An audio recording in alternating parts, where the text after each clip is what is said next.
Hello! Welcome to my channel. Huwag kalimutan mag-subscribe, mag-likes at mag-share para updated kayo lagi sa bago kong i-upload na mga videos.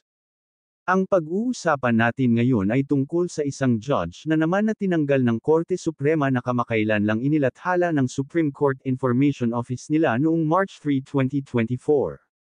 Itong pag-uusapan natin ngayon ay bali part 2 na kung saan huwag kayong matatakot na mga biktima na kasuhan ang mga tiwaling fiscals at judges na umaabuso sa kanilang kapangyarihan. At hindi lamang fiscal, judge kundi mga taga-ombudsman, na POLCOM, IAS krami na mga investigador na mga lawyers na kinakampihan pa nila ang kapwa nilang inirereklamo ng mga tiwali sa gobyerno ay kasuhan nyo rin sila for disbarment dahil sa paglabag sa Code of Professional Conduct as Government Lawyers. Huwag matakot labanan ang mga tiwali sa pamahalaan. Tinanggal ng Korte Suprema ang isang hukom sa Oriental Mindoro na nanghingi ng suhol sa mga abogado, litigan, at mga elective na opisyal kapalit ng paborebleng aksyon. Sinampulan na naman ng ating Korte Suprema na tanggalin ang isang judge na hindi tama ang kanilang mga ginagawa. Katulad din yan sa mga taga-ombudsman, fiskal, mga investigador na mga lawyers na kayo pa ang agrabyado ay aagrabyadohin pa ni investigador ng ombudsman, na POLCOM, IAS krami, at ni fiskal at ni judge. Kaya huwag kayong matatakot na mga biktima na sampahan nyo sila sa Supreme Court ng administrative case para sila matanggal sa kanilang pagiging judge o abogado.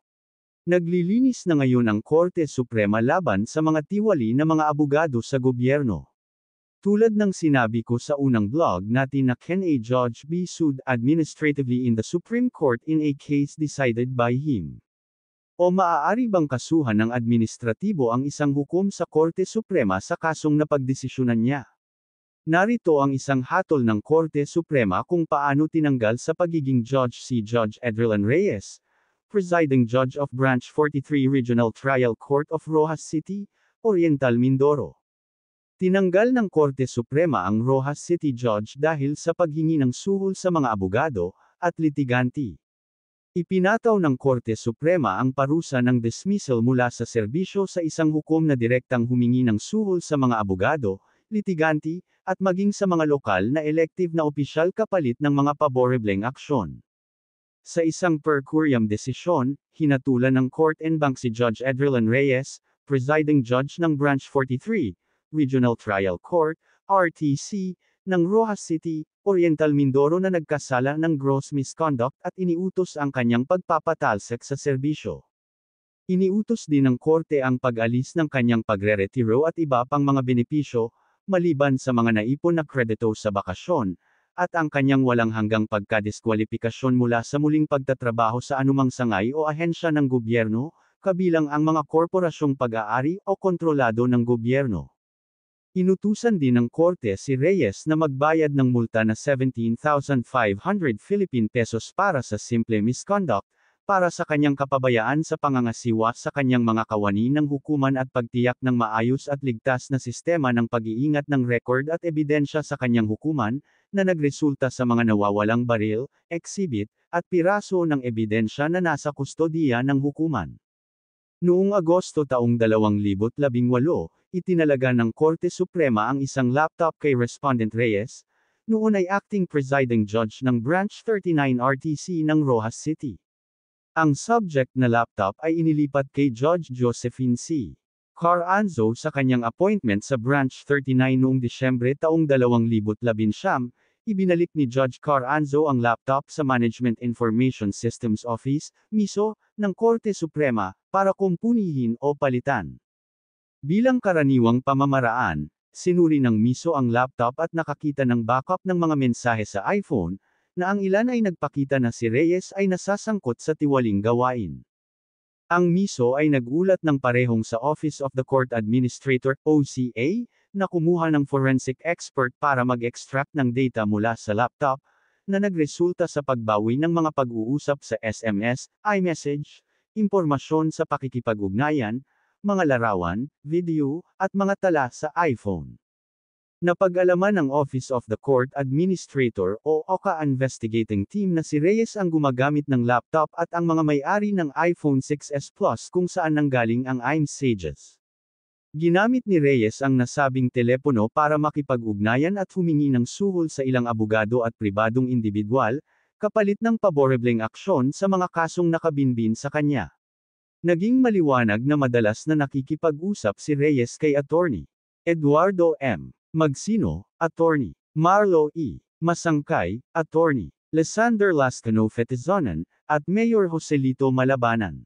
Partikular, si Reyes, isa, nang hiram ng pera at humingi ng pabaon o baon kay Attorney Magsino tuwing dumadalo si Reyes sa mga seminar at pagsasanay. Dalawa, tanong ni Attorney Masangkay na maging dummy niya sa isang transaksyong kinasasangkutan ng 900 metro kwadrado na lote na pag-aari ni Reyes, at tatlo, nakatanggap ng pera, kotse, at mga baril mula sa mga pribadong practitioner kapalit ng paborebleng aksyon.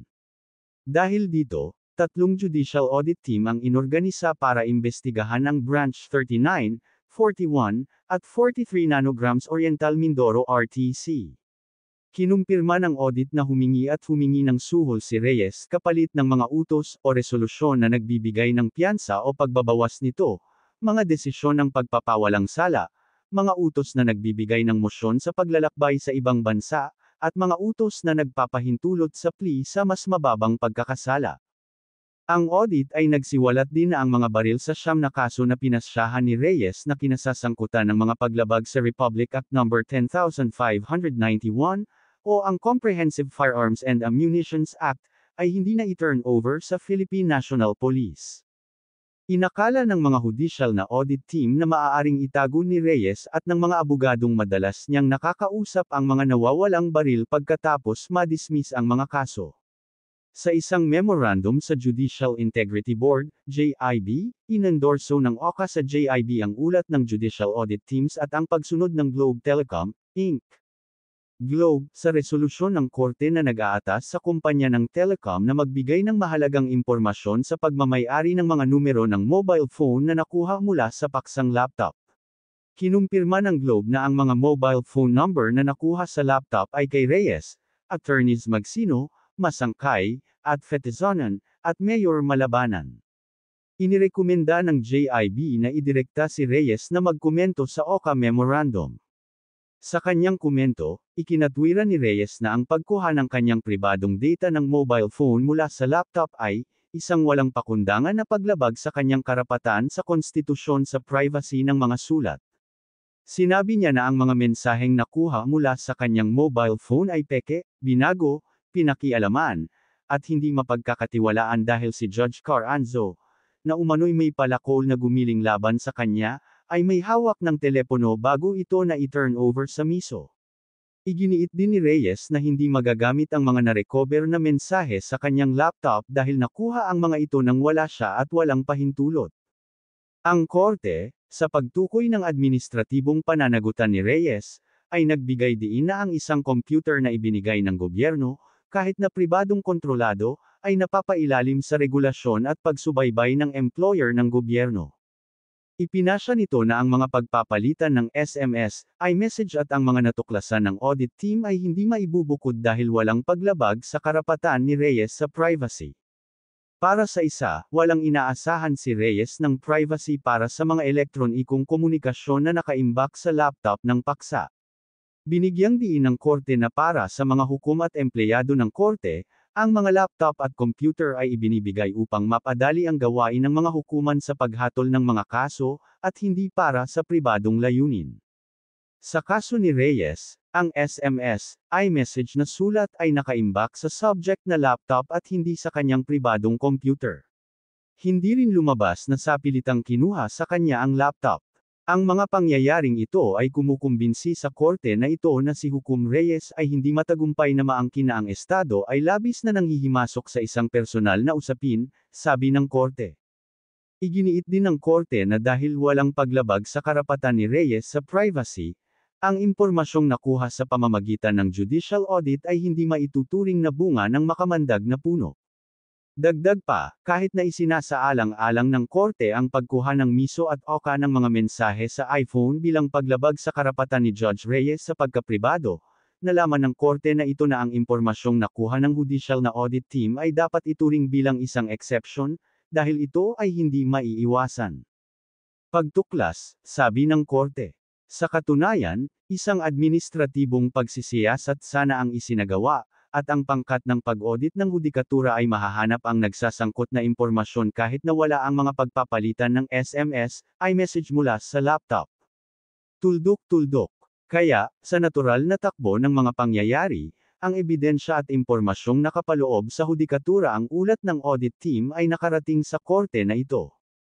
Kaya sa mga nasa gobyerno na hindi tama ang kanilang ginagawa, na sa halip bigyan ng katarungan ang mga biktima, ay sila pa ang binibiktima ni Fiscal, ni Judge, ni Investigador ng Ombudsman, ng Napolcom at iba pang sangay ng gobyerno ay huwag kayong matatakot na sampahan nyo sila ng kaso sa Korte Suprema para matanggal sa pagiging judge at madisbarred sa pagiging lawyer nila. Hanggang dito na lang ang video na ito. Huwag kaliligtaan panoorin ang mga i-upload kong mga videos. Mag-subscribe at mag-likes at i-share para updated ka palagi sa mga bagong videos na i-upload ko. Thank you for watching.